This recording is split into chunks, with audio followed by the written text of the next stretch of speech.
ہر طرح کی تعریف اللہ رب العالمین کے لیے ہے جو ایک ہے اور جس کا کوئی شریک و ساجی نہیں، اس کے علاوہ کوئی معبود نہیں، اور میں گواہی دیتا ہوں کہ ہمارے سردار و نبی محمد اللہ کے بندہ و رسول ہیں اور مخلوق میں اللہ کے نزدیک سب سے قریب ہیں۔ درود و سلام نازل ہو آپ پر، آپ کی آل و اولاد پر اور تمام صحابہ کرام پر۔ اللہ کے بندو، اللہ کا تقوی اختیار کرو، اس لیے کہ تقوی اختیار کرنے والے کامیابی حاصل کرتے ہیں اور جنتوں میں ہوں گے اور نعمتوں میں ہوں گے۔ مسلمانوں، عقل مند و سمجھدار مومن خیر اور خیر پر مدد کرنے والی چیزوں کی طرف متوجہ ہوتا ہے۔ وہ ان چیزوں کی کوشش کرتا ہے جو اس کے رب کو راضی کرے اور اسے رب سے قریب کرے، ان اعمال سے بچتا ہے جو اسے اس کے مولا سبحانہ سے دور کرے، اور ان چیزوں کے قریب ہونے سے ڈرتا ہے جو اس کے لیے دنیا و آخرت میں خسارے کا سبب ہو۔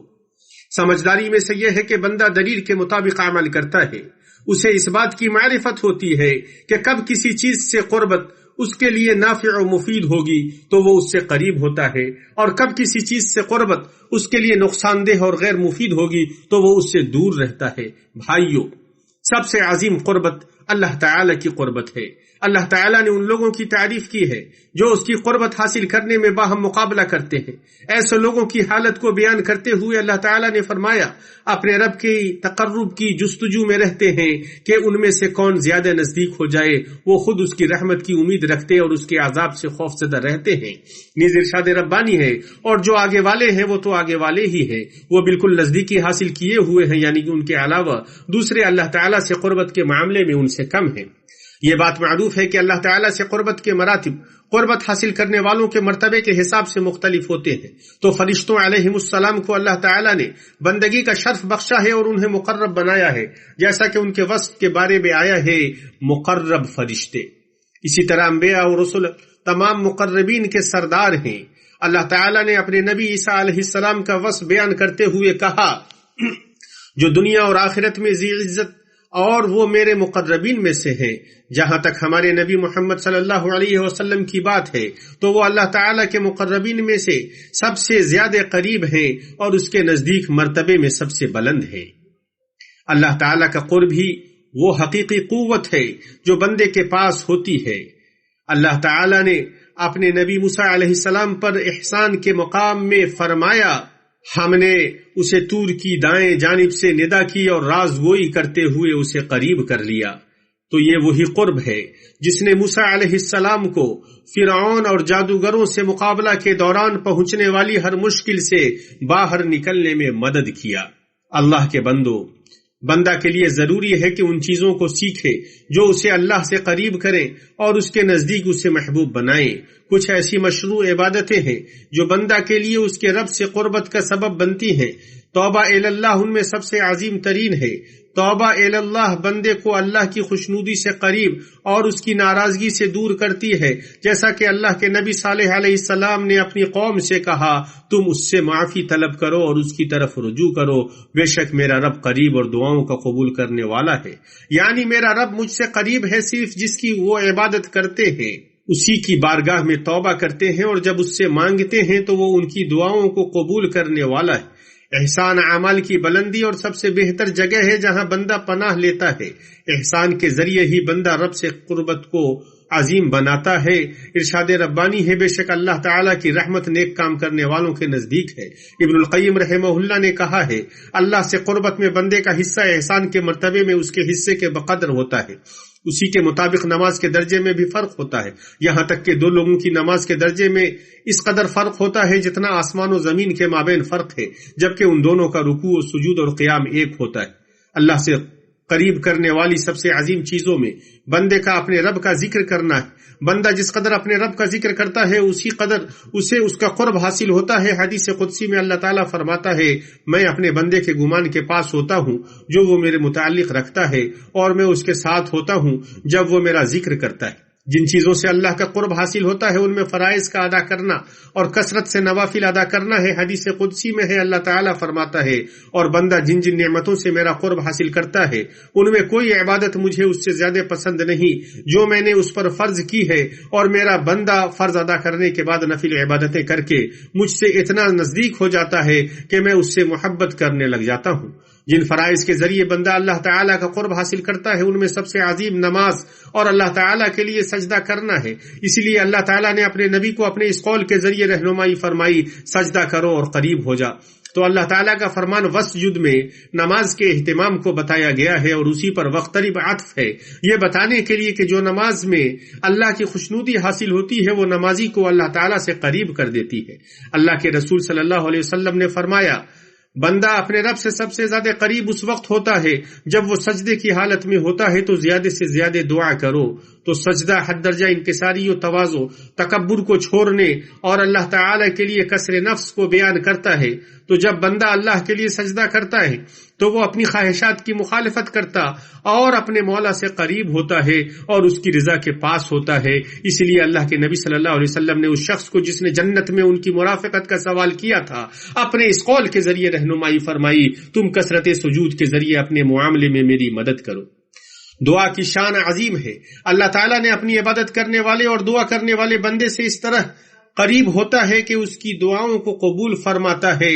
اور اس کی مدد کرتا ہے اور اسے توفیق سے نوازتا ہے۔ ارشاد ربانی ہے، جب میرے بندے میرے پاس میرے بارے میں آپ سے سوال کریں تو آپ کہہ دیں کہ میں بہت ہی قریب ہوں ہر پکارنے والے کی پکار کو جب بھی وہ مجھے پکارے۔ قابل تعریف قربت میں سے یہ ہے کہ بندہ جنت میں نبی کریم صلی اللہ علیہ وسلم کے مقام سے قریب تر۔ اللہ کے رسول صلی اللہ علیہ وسلم نے فرمایا، قیامت کے دن تم میں سے میرے نزدیک سب سے زیادہ محبوب اور مجھ سے مجلس کے اعتبار سے سب سے قریب وہ ہوں گے جو تم میں اخلاق کے اعتبار سے سب سے اچھے۔ مسلمانوں، نبی کریم صلی اللہ علیہ وسلم کی عطر بیز سیرت اور آپ کے کریمانہ خصائل میں سے جو چیز معروف ہے وہ یہ ہے کہ آپ لوگوں سے قریب تھے، آپ میں اچھی معاشرت اور ملنے جلنے کا ادب نمایاں تھا، آپ لوگوں کے لیے خیر کو پسند کرتے تھے، ان کے نفع، ان کی ضرورتوں کے پورا کرنے، ان کے معاملات کا پتہ لگانے، ان کی درخواست کو قبول کرنے، ان کے مابین اصلاح کرنے، ان کی تکلیفوں پر صبر کرنے اور ان کے برے سلوک سے عفو درگزر کرنے کو پسند کرتے تھے۔ جیسا کہ نبی کریم صلی اللہ علیہ وسلم نے فرمایا کہ میں تمہیں ان لوگوں کے بارے میں نہ بتاؤں جو جہنم کی آگ پر حرام ہے اور جن پر جہنم کی آگ حرام ہے۔ ہر ایک نرمی کرنے والا، آسانی کرنے والا، قریب رہنے والا اور نرم خو، یعنی طاعت کی مجلسوں میں لوگوں کی ہم نشینی سے قریب رہنے والا، استطاعت بھر ان سے ملاطفت برتنے والا اور ہر ایک بردبار، نرم دل اور لوگوں کے معاملے میں عفو و درگزر سے کام لینے والا۔ مسلمانوں، روشن شریعت کے محاسن میں سے یہ ہے کہ اس نے مسلمانوں کے مابین باہمی رابطے، باہمی قربت، باہمی کفالت اور باہمی تعلق پر ابھارا ہے تاکہ ان کے مابین اچھے تعلقات قائم رہیں، محبت کی رسی ان کے مابین دراز رہے۔ اس معاملے میں سب سے زیادہ حقدار اہل و اقارب اور رشتہ دار ہیں، لیکن امر واقع میں اس کے خلاف پائی جانے والی صورتحال نہایت افسوسناک ہے۔ تو باہمی نفرت و بغض، باہمی دوری، بے رخی، باہمی قتل تعلق اور دشمنی بہت سارے لوگوں میں پنپ رہی ہے، تو رشتے کمزور ہو گئے ہیں اور تعلقات ماند پڑ گئے ہیں، باہمی رابطے اور ایک دوسرے کے ہاں آنا جانا کم ہو گیا ہے۔ ان آفتوں کے نتیجے میں بہت سارے رشتہ داروں کو چھوڑ دیا گیا، مختلف تقریبات و مناسبات میں ان کی غمخواری کے لیے کچھ نہیں کیا گیا، کمزوروں اور ضرورت مندوں کو نظر انداز کیا گیا، سوال کرنے کے ان کے حق، باہمی رحم دلی، نوازش اور ان کی پریشانیوں کو دور کرنے سے انہیں محروم کر دیا گیا۔ اس حکم پر عمل کہاں ہے جس کی جانب اللہ تعالی نے رہنمائی کی ہے؟ ارشاد ربانی ہے، قرابت داروں کو اس کا حق دو۔ تو اللہ تعالیٰ نے قرابت داروں کو ان کے رشتے کے قرب کی وجہ سے دینے کا حکم دیا ہے، اور وہ ان میں سب سے افضل ہیں جنہیں صدقہ دیا جائے گا، جیسا کہ حدیث میں ثابت ہے، صدقہ مسکین پر تو صدقہ ہے لیکن رشتے دار کو صدقہ دینا دو صدقہ ہے، ایک صدقہ اور دوسرا صلہ رحمی۔ قرابت کا رشتہ جتنا زیادہ مضبوط ہوگا، سماجی رشتے اور باہمی قربت اتنی ہی زیادہ مضبوط اور پختہ ہوگی۔ والدین کے ساتھ حسن سلوک عظیم ترین طاعتوں میں سے ہے جو بندے کو اس کے رب سے قریب کرتی ہے۔ تو والدین لوگوں میں سب سے زیادہ اس بات کے حقدار ہیں کہ ان کے ساتھ قربت اختیار کی جائے، ان کے ساتھ رہا جائے، ان کے ساتھ حسن سلوک کیا جائے، ان کی خدمت کی جائے، ان کی خبرگیری کی جائے اور ان کے معاملات کا خیال رکھا جائے۔ اس کے بدلے والدین کی جانب سے بچوں کی اصلاح کے وسائل میں سے یہ ہے کہ وہ بچوں اور بچیوں سے محبت و شفقت کرتے رہیں اور ان کے قریب رہیں، ان کے ساتھ اٹھیں بیٹھیں، ان کے نفوس میں دینی تعلیمات اور اخلاقی اقدار کی آبیاری کریں، ان کے سلوک و اخلاق کا جائزہ لیتے رہیں، ان کے لیے خیر خواہی کریں، ان پر اس بات سے خائف رہیں کہ کہیں وہ صراط مستقیم سے منحرف نہ ہو جائے۔ والدین اور مربیان کو جن چیزوں کا خیال رکھنا چاہیے ان میں سے یہ ہے کہ چھوٹے بچوں کا حد درجہ اہتمام کریں اور ان کا خیال رکھیں، ان کے ساتھ وقت گزاریں، ان کے نفوس میں بلند اقدار، اچھے سلوک اور فاضلانہ اخلاق کی آبیاری کریں، ان کے ساتھ انسیت و غمخواری کریں، ان کے ساتھ کھیلیں، مذاق کریں، ان کے اوقات کو مفید و نافع کاموں میں لگائیں تاکہ انہیں اس صورتحال سے نکالیں جن کا جدید ٹیکنالوجی اور الیکٹرانک پروگرامز انہیں اسیر بناتی ہیں۔ آج کی نسل جن کی رسیہ ہو چکی ہے اور جو ان کی تربیت کے سفر، ان کی ثقافت کی تشکیل، ان کے جذبات اور ان کے طور طریقے پر کنٹرول کرتے ہیں۔ شوہر و بیوی دونوں ایک دوسرے سے حسن معاشرت اور ایک دوسرے کے حق کا خیال رکھتے ہوئے ایک دوسرے کے قریب ہوں تاکہ محبت و اتحاد قائم رہے اور دونوں الفت و ہم آہنگی کے ساتھ زندگی گزاریں۔ ان دونوں میں سے ایک دوسرے سے بغض کر کے یا دوسرے سے دوری اختیار کر کے نفرت نہ کریں۔ شوہر و بیوی جس قدر اللہ سے قریب ہوں گے ان دونوں کے مابین قربت اتنی بڑھے گی، اور ان دونوں میں سے کوئی ایک جس قدر اپنے رب سے دور ہوگا اپنے شریک حیات پر وہ اس کا اثر پائے گا۔ بعض سلف نے کہا ہے، یقیناً میں اللہ کی نافرمانی کرتا ہوں تو میں اس نافرمانی کو اپنے چوپائے اور اپنی بیوی کے اخلاق میں محسوس کرتا ہوں۔ اللہ کے بندو، یہ نہایت تعجب کی بات ہے کہ باوجود اس کے کہ جدید ٹیکنالوجی اور کمیونیکیشن میں بڑی ترقی نے الحمدللہ ہمارے لیے دوسروں سے رابطے کو آسان بنا دیا ہے، دور کو قریب کر دیا ہے، اور ان کے ذریعے کم محنت اور کم وقت میں کام کو مکمل کرنا اور ضرورتوں کو پوری کرنا آسان ہو گیا ہے، لیکن اس کے بالمقابل وہ خاندانی باہمی دوری اور سماجی رشتوں کے کٹنے کا سبب بھی ہیں۔ تو کتنے ہی خاندان ہیں جو ایک جگہ اکٹھا ہوتے ہیں لیکن وہ جدا رہتے ہیں۔ تو ہر شخص اپنے گھر میں بند رہتا ہے یا مجلس میں ایک ساتھ رہتے ہوئے بھی وہ اپنے موبائل فون یا ٹیکنالوجیکل ڈیوائس میں مشغول ہوتا ہے، وہ ویڈیو یا آڈیو کلپس کو دیکھ رہا ہوتا ہے یا مختلف سوشل میڈیا کے پروگراموں سے میسیجز بھیج رہا ہوتا ہے یا ویب سائٹس کی سرفنگ کر رہا ہوتا ہے اور الیکٹرانک کھیلوں کے کھیلنے میں طویل وقت لگا رہا ہوتا ہے۔ بسا اوقات لگاتار اس کی وجہ سے راتوں کو جگتا ہے۔ تو ہمیں چاہیے کہ ہم اس سے متنبہ رہیں، ہم اپنے معاملے کو ٹھیک کریں اور اپنی حالت کو درست کریں۔ اللہ کے بندو، ہر نوازش نعمت نہیں ہے اور نہ ہی ہر نعمت نوازش ہے، لیکن حقیقی نعمت وہ ہے جو اللہ عز و جل سے قریب کرے۔ ابو حازم رحمہ اللہ نے کہا ہے،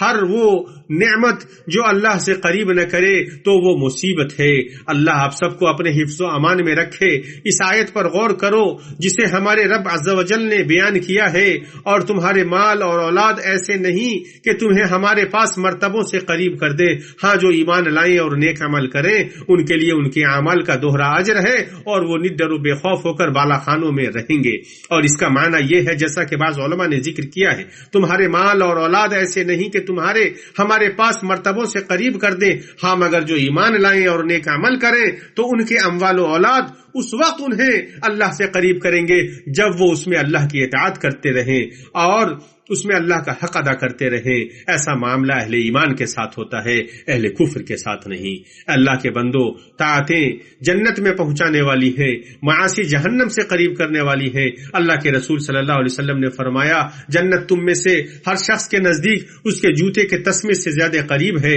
اور جہنم بھی ایسے ہی ہے۔ اس لیے ان چیزوں کی معرفت حاصل کرو جو جنت سے قریب کرے اور جہنم سے دور کرے، اور یہ اہم مطالب میں سے ہیں، اور یہی وہ چیز ہے ہے صحابہ کرام رضی اللہ عنہم جس کے حریص رہے، جب ان میں سے کوئی اللہ کے نبی سے پوچھتا مجھے ان چیزوں کے بارے میں بتائیے جو جنت سے قریب کرے اور جہنم سے دور کرے، تو اللہ کے نبی صلی اللہ علیہ وسلم اسے اپنے اس قول کے ذریعے جواب دیتے، تم اللہ کی عبادت کرو، اس کے ساتھ کسی چیز کو شریک نہ کرو، نماز قائم کرو، زکوٰۃ دو اور صلہ رحمی کرو۔ میں اپنی یہ بات کہتا ہوں اور اللہ رب العالمین سے اپنے لیے اور اب تمام لوگوں کے لیے اور تمام مسلمانوں کے لیے مغفرت طلب کرتا ہوں، تم بھی اسی سے مغفرت طلب کرو، وہ بہت زیادہ معاف کرنے والا اور نہایت رحم کرنے والا ہے۔